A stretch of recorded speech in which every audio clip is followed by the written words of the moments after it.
दमोह के तेंदुखेड़ा में मंच से गरजे जीतू पटवारी, कहा लोभी जीतेगा या लोधी। एवं पूर्व केंद्रीय मंत्री अरुण यादव ने मंच से भरी हुंकार, मोदी को कहा लबरा। आइए जानते हैं क्या है पूरा लफड़ा, जानते हैं द मध्य प्रदेश न्यूज 18 की रिपोर्ट में। जनता पार्टी और देश के लबरे प्रधानमंत्री, लबरे जानते हो ना? बताओ लबरे का मतलब क्या होता है? झूठ क्या होता भैया?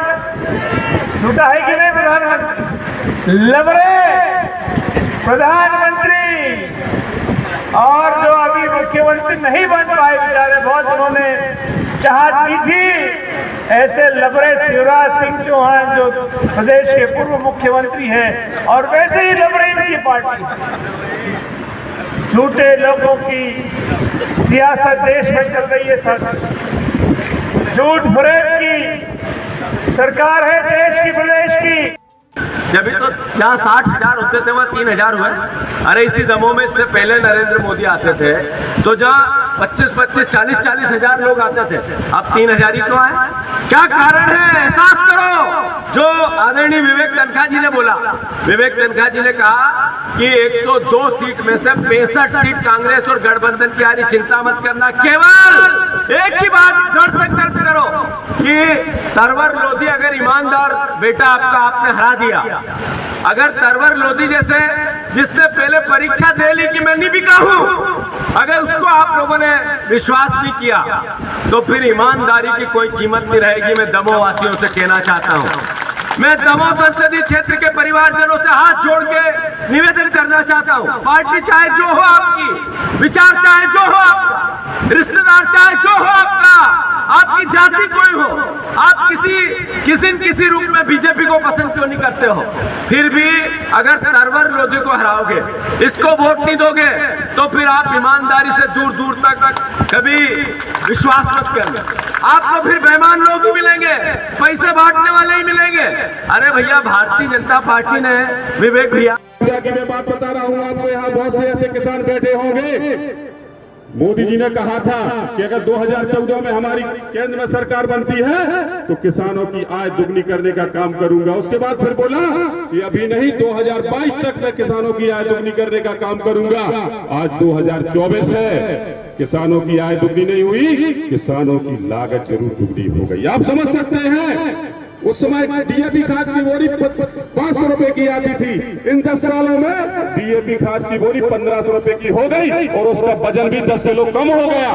और हमारा गेहूं उस समय 1700 रुपए क्विंटल खरीदा जाता था और आज उस पर मात्र 650 रुपए बढ़ाने का काम किया है भारतीय जनता पार्टी की झूठी सरकार ने और झूठी पार्टी ने। आपने डीए पर 14 पैसा बढ़ा दिया, लेकिन गेहूं पर भी आप 1700 की जगह 3400 कर देते।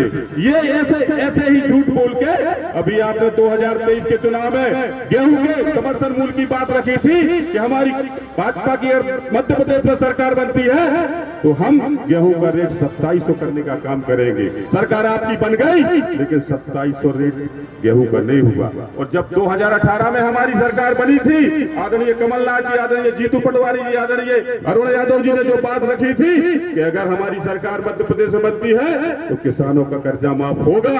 हमारी सरकार बनी और किसानों का सबसे पहली किस्त में 50,000 और दूसरी किस्त में 1 लाख रुपए किसानों का कर्जा माफ करने का काम हमारी कांग्रेस सरकार ने किया था। लेकिन इन भारतीय जनता पार्टी को लोगों को लगा अगर किसानों का 2 लाख तक का कर्जा माफ हो गया, ये सरकार 5 साल चल गई, तो आने वाली 2-3 पंचवर्षीय हमारी भाजपा की सरकार बनने वाली नहीं। और इन लोगों ने हमारी पूरे मध्य प्रदेश की जनता के आशीर्वाद से बनी हुई सरकार को गिरा दिया। और उन्हीं में शामिल ये लोग नीचे जो आज भारतीय जनता पार्टी की तरफ से यहाँ भाजपा के लोकसभा प्रत्याशी बनकर आपके बीच में वोट मांगने आ रहे हैं, जिन लोगों ने पहले ही दमोह विधानसभा क्षेत्र की जनता के मत को बेचने का काम किया, एक व्यक्ति ने बड़ा मलारा विधानसभा क्षेत्र की जनता के मत को बेचने का काम किया। क्या ऐसे लोग आपका भला कर सकते हैं? मैं आप लोगों से निवेदन करता हूँ, ऐसे लोगों को ना चुने, क्योंकि मैं एक बार फिर कहता हूं कि आपके सामने एक गरीब किसान का बेटा है, कभी आपके साथ बेईमानी नहीं करूंगा।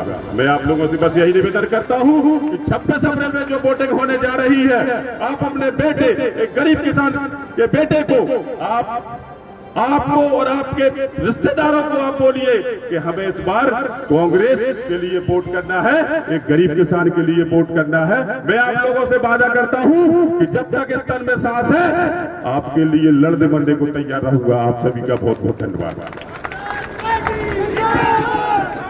अब मैं साधारण आमंत्रित करना चाहूंगा जन जन के लोकप्रिय लाडली नेता किसानों के मसीहा आदरणीय अरुण भैया को कि आप आए और हम युवा कार्यकर्ताओं को अपना आदेश देके जाएं कि जबीरा विधानसभा कितनी से जितानी है। आदरणीय अरुण भैया।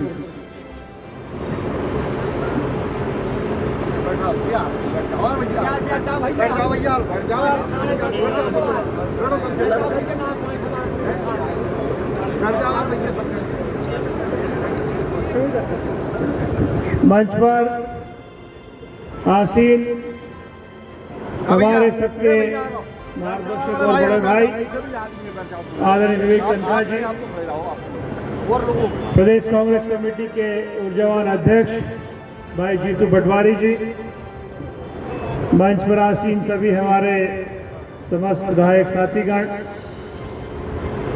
जिला कांग्रेस कमेटी के सम्मानित अध्यक्ष जी, ब्लॉक कांग्रेस सेवा दल, महिला कांग्रेस NSCI के सभी सम्मानित साथीगण, हमारे तमाम मंच के पीछे बैठे सभी हमारे पार्टी के सभी सम्मानित साथीगण, हमारे सबके नाम लेने में जरा समय लग जाएगा परम भाई, तो सबका बर्थडे, सबको नमस्कार। हमारे युवा साथी और जो संचालन कर रहे हैं भाई कृष्णा, पत्रकार साथी, हमारे उम्मीदवार के बारे में ये क्षेत्र अच्छे से जानता है। एक होनहार, कर्मशील और सबसे बड़ी जो ताकत उनकी है वो है ईमानदारी। ये चुनाव दो लोगों के बीच में हो रहा है। एक व्यक्ति जो हमारा उम्मीदवार है, जो ईमानदार है, नेक है, नौजवान है और आपकी सेवा विधायक के रूप में कर चुके हैं। कांग्रेस पार्टी ने भाई तरोवर को आपका उम्मीदवार बना के आपके बीच में भेजा है। मुझे याद है जब विधानसभा का चुनाव हो रहा था और जन आशीर्वाद यात्रा हम लोग लेकर यहाँ पर आए थे, तब आप सबसे हमने रूबरू होने के बात की थी और कहा था कि आप चयन ऐसा व्यक्ति का करें जो आपका सेवादार हो, आपकी सेवा कर सके, आपकी मदद कर सके। लेकिन आज जो भाजपा के उम्मीदवार हैं, उनके बारे में मुझे बताने की जरूरत नहीं है और उन्होंने क्या क्या कृत्य इस मध्य प्रदेश में, इस इलाके में किए, कितना बड़ा धोखा अपने क्षेत्र की जनता के साथ किया, ये आपको, हमको सबको पता है, मुझे कहने की जरूरत नहीं है यहाँ पे।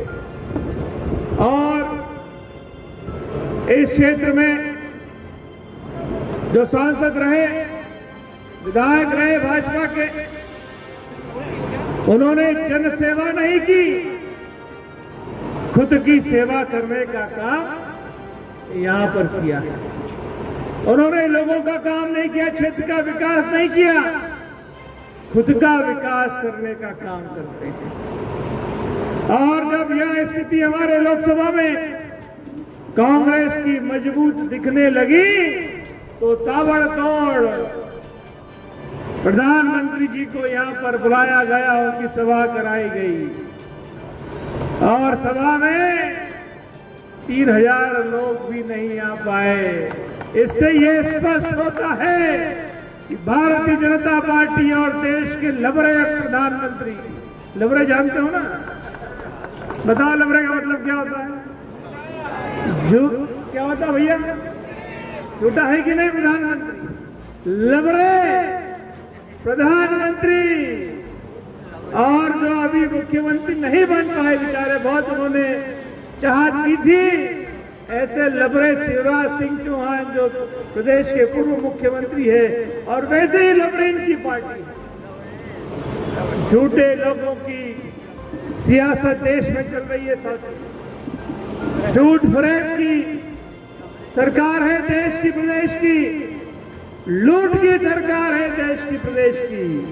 इस लूट की सरकार को 2024 के चुनाव में, लोकसभा में 26 तारीख को आपका अमूल्य वोट देकर हमारे छोटे भाई, मैं पिछली बार भी आपसे कह के गया था, ये आपके विधायक अकेले नहीं रहेंगे।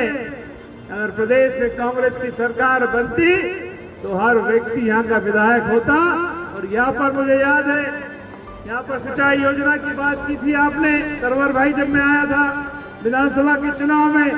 इस इलाके में बांध की जरूरत है, नहरों की जरूरत है। उन बांध और नहरों का काम मध्य प्रदेश में सरकार हम नहीं बना पाए। अगर बनाते तो मैं वादा करके गया था आपसे कि इस क्षेत्र में नहरों का जाल बिछाएंगे और तेंदुखेड़ा और दमोह और इस क्षेत्र में नहरों का जाल बिछाकर सिंचाई का साधन उपलब्ध कराएंगे। लेकिन दुर्भाग्य से फिर एक बार 18-23 की विधानसभा के चुनाव में बेईमानी करके लूट की सरकार मध्य प्रदेश में फिर बन गई। लेकिन साथियों, 24 का जो लोकसभा का चुनाव होना है, ये चुनाव हमारे और आपकी अगले भविष्य का चुनाव है।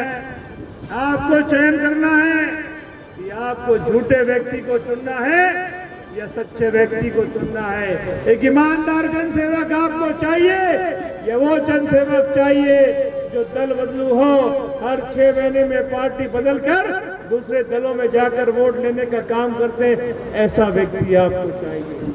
मुझे उम्मीद है कि हमारे छोटे भाई तरवर जी को आप पूर्ण तरीके से सहयोग करेंगे, आशीर्वाद देंगे और दिल्ली भेजेंगे। मैं बता दूं आपको, पत्रकार साथियों को तो पता ही होगा, गठबंधन की सरकार दिल्ली में बनने वाली है। मैं दावे के साथ आपको यहाँ पर कह के आज जा रहा हूँ।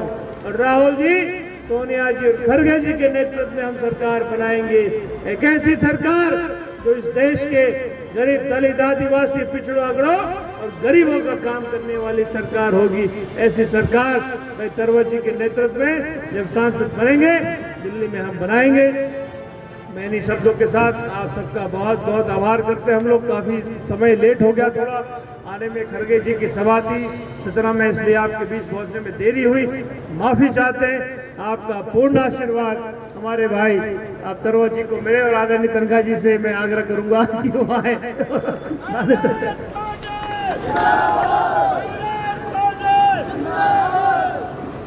सम्मानीय और मेरे भाइयों बहनों,